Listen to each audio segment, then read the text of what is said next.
អនាគតរបស់អ្នកនៅចំហសម្រាប់អ្នកធ្វើអ្វីក៏បាននឹងផ្សារភ្ជាប់ខ្លួនទៅនឹងរឿងរាប់ពាន់យ៉ាងជីវិតផ្ដល់ឱកាសដល់យើងច្រើនណាស់នេះជាបញ្ជីសង្ខេបទ្រុសពីសកម្មភាពមួយចំនួនដែលអ្នកអាចនឹងចាប់អារម្មណ៍សកម្មភាពខ្លះខ្លាំងនិងខ្លះទៀតតិចរសរសេររឿងច្រៀងចម្រៀងរៀនភាសាថ្មីបង្កើននូវចំណេះដឹងរបស់អ្នកអំពីប្រវត្តិសាស្ត្រការគយគន់ថ្ងៃរះចម្អិនអាហារតាមរូបមន្តថ្មីសម្រាប់ថែទាំស្មារតីអធិស្ឋានសមាធិចំណាយពេលមួយល្ងាចដើម្បីសម្រាប់ការជួបមនុស្សថ្មីញ៉ាំអាហារខាងក្រៅនៅភោជនីយដ្ឋានថ្មីការរៀនរំបន្តដើរលំហែអារម្មណ៍ដែលអ្នកស្រឡាញ់បង្រៀនអ្វីដែលអ្នកអាចធ្វើបានទៅអ្នកដទៃចាប់ផ្ដើមជំនួញថ្មី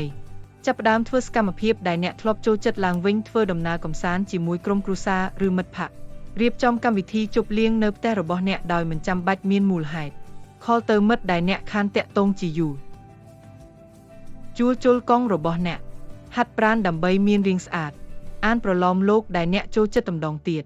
ស្ដាប់សំឡេងភ្លៀងធ្លាក់ពេលគេងនៅលើគ្រែបង្កើតភាពភ្ញាក់ផ្អើលដល់មនុស្សជាទីស្រឡាញ់របស់អ្នកបង្ហាញការយល់ឃើញរបស់អ្នកដោយភាពក្លាហានចេញទៅដើរនៅខាងក្រៅចម្អិនអាហារពេលព្រឹកដ៏មានអុសជីរ៉ូសដោយខ្លួនឯងជួយយកអាសាអ្នកដទៃដែលកំពុងមានតម្រូវការប្រាប់នរណាម្នាក់អំពីអារម្មណ៍របស់អ្នកគូគ្រូ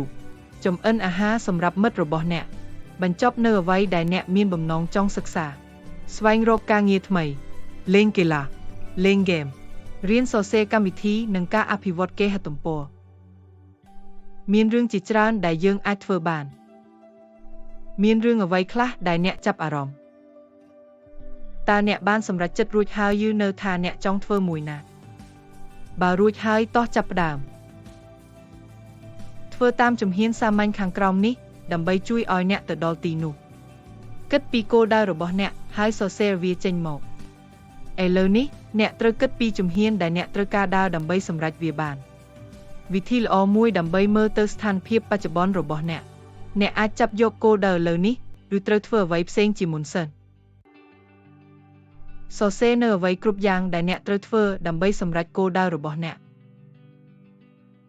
សូមចងចាំថាមេរៀនរបស់យើងគឺកម្លាំងចិត្តដើម្បីធ្វើការផ្លាស់ប្ដូរនិងអត់ធ្មត់មិនមែនគ្រប់យ៉ាងសុទ្ធតែអាចសម្រេចបានភ្លាមទេកុំភ្លេចថាអ្នកមានបំណងចង់ធ្វើគិតត្រឡប់ទៅគោលដៅរបស់អ្នកវិញហើយសរសេរថាហេតុអ្វីអ្នកចង់ធ្វើវាខ្លាំងម្ល៉េះវានឹងជួយជំរុញចិត្តអ្នកឲ្យសម្រេចវាបានវាដូចជាការរៀបគម្រោងធ្វើដំណើរមួយអ្នកដឹងថាកន្លែងចាប់ផ្ដើមនិងគោលដៅរបស់អ្នកឥឡូវនេះអ្នកត្រូវគិតនិងសម្រេចចិត្តថាជំហានបន្ទាប់នេះអ្នកត្រូវធ្វើអ្វី